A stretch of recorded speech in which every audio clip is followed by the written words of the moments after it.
अस्सलाम वालेकुम गाइस, कैसे हैं आप सब लोग। उम्मीद है कि आप सब लोग खैरियत से होंगे। अच्छा जी, आज हम सैली के लिए बनाने जा रहे हैं अरेबिक पराठा।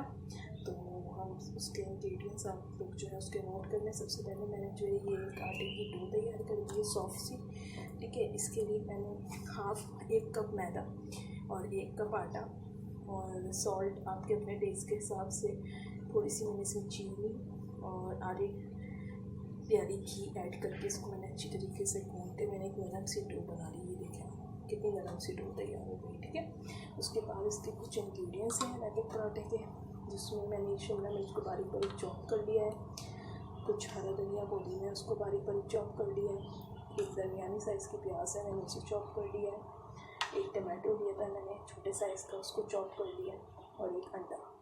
अच्छा, इस अंडे के साथ हम जो है वो क्या करेंगे कि जी इस अंडे को हम बीट करेंगे काली मिर्चों के साथ, ठीक है। अच्छा, इसके अलावा ये मेरे पास कुछ कल रात का लेफ्ट ओवर कीमा था, मैं इसके साथ जो है अपने अरेबिक पराठे जो है वो तैयार करूँगी। और चलते हैं अपने नेक्स्ट स्टेप की तरफ कि ये अरेबिक पराठा जो है वो किस तरीके से तैयार होगा। गाइस, ये देख सकते हैं आप, जो मैंने एक अंडा लिया था उस अंडे को मैंने काली मिर्च और नमक के साथ जो है वो बीट कर लिया है अच्छी तरीके से। और मैंने यहाँ पे जो है ये पैन भी गर्म होने के लिए रख दिया है। अब जो है हम अपने अरेबिक पराठे की तैयारी करते हैं। तो आप लोग देखें आगे मैं किस तरीके से अरेबिक पराठा बनाती हूँ। अच्छा, आप लोग ये देख सकते हैं मैंने अपने लेफ्ट ओवर कीमे में जो है वो थोड़ी सी शिमला मिर्च, थोड़ी सी प्याज और थोड़े थोड़े टमाटर और धनिया पुदीना और 1 चमचा मैंने जो है चिली गार्लिक सॉस जो है वो डाल दिया, ताकि थोड़ा सा जो है ये हमारे लिए चटपटा हो जाए। ये मैंने बाकी वेजीज जो है ये सेव करके रखी हूँ, ताकि जब मैं से बाद में बनाऊँ तो ये मेरे काम आ जाए। मैंने भी फ़िलहाल इसमें से ही कीमे के अंदर अपनी जो है वो थोड़ी थोड़ी सी वेजीज जो है वो ऐड कर ली है, ठीक है।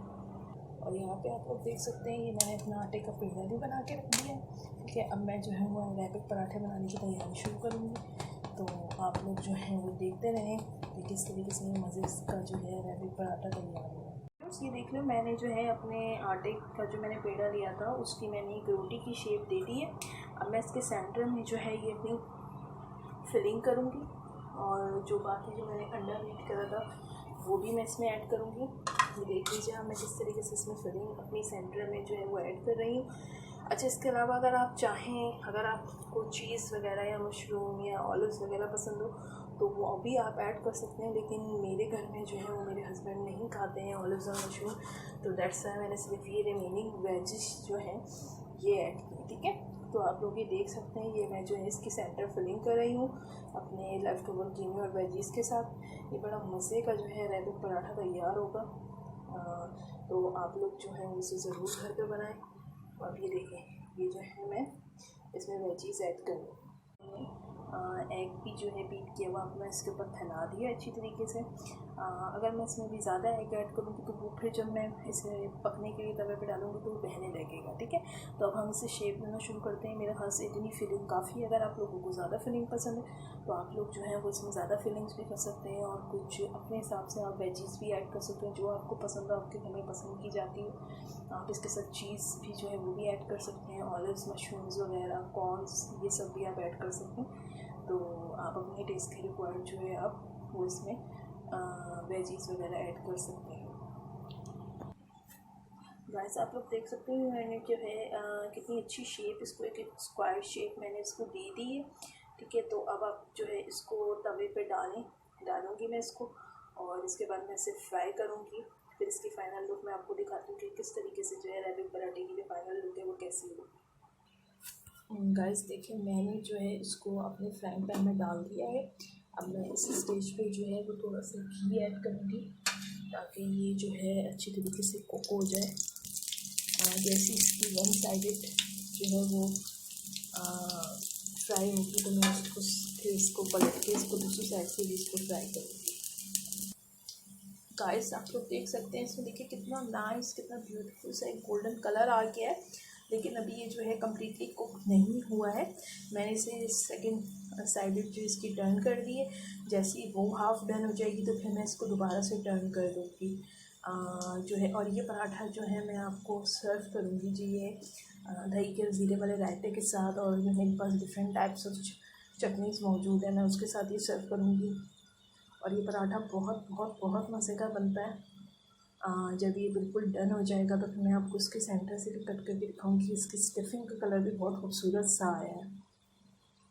गाइस ये देखिए कितना खूबसूरत सा जो है कलर आया है। अब मैं इसको जो है एक ट्रायंगल शेप में कट करूँगी और आप लोगों को दिखाऊंगी कि जो है अगर हम मज़े का जो है वो हमारा रैपिड पराठा जो है वो रेडी है। अच्छा जी, ये आप देखिए इसकी कितनी मज़े की जो है वो लेयर बनी है। और जो है अगर मैं इसमें चीज़ भी ऐड कर देती तो फिर तो आप पता है फिर तो ये बड़ा यमी सा पराठा हो जाता। लेकिन ओवरऑल ये विदाउट चीज़ भी बड़ा यमी सा लग रहा है। लेकिन आप जब कभी बच्चों को बना के दें तो आप इसमें थोड़ा सा चीज़ भी ऐड कर सकते हैं। ये देखें इसकी क्रस्ट देखें कितनी खूबसूरत आई है। तो ये बड़ा जो है रेडी टू मेड और झटपट बनने वाला पराठा है और आप इसे घर पे ट्राई करें और फिर मुझे बताएं कि देखें किस तरीके का। ये देखें आप कलर देखें कितना खूबसूरत सा कलर इस पर आया है और ये प्रॉपर कुक हुआ है क्योंकि मैंने इसे जो है बिल्कुल स्लो फ्लेम पे बनाया है। तो आप लोग भी इसे बिल्कुल स्लो फ्लेम पे ही कुक कीजिएगा, ठीक है। और ये बहुत गर्म हो रहा है इसलिए इसे पकड़ा नहीं जा रहा है। ये देखें कितनी खूबसूरत सी इसमें लेयर आई। जी व्यूअर्स ये देखेंगे मैंने रैपिड पराठा जो है बस रेडी कर दिया है। सहरी के लिए इसकी फाइनल लुक देख लीजिए आप। इससे क्रिस्पी सा गोल्डन सा ब्राउन हो गया है। अच्छा इसके अलावा मैंने जो है इसे सर्व किया कैरेट की चटनी के साथ। आपको याद होगा जो मैंने कल बनाई थी, और हरा धनिया पुदीने की चटनी, इसके अलावा इमली की खट्टी मीठी चटनी और दही के रायते के साथ। तो इसके अलावा मैं चिली गार्लिक सॉस भी इसके साथ सर्व करूँगी।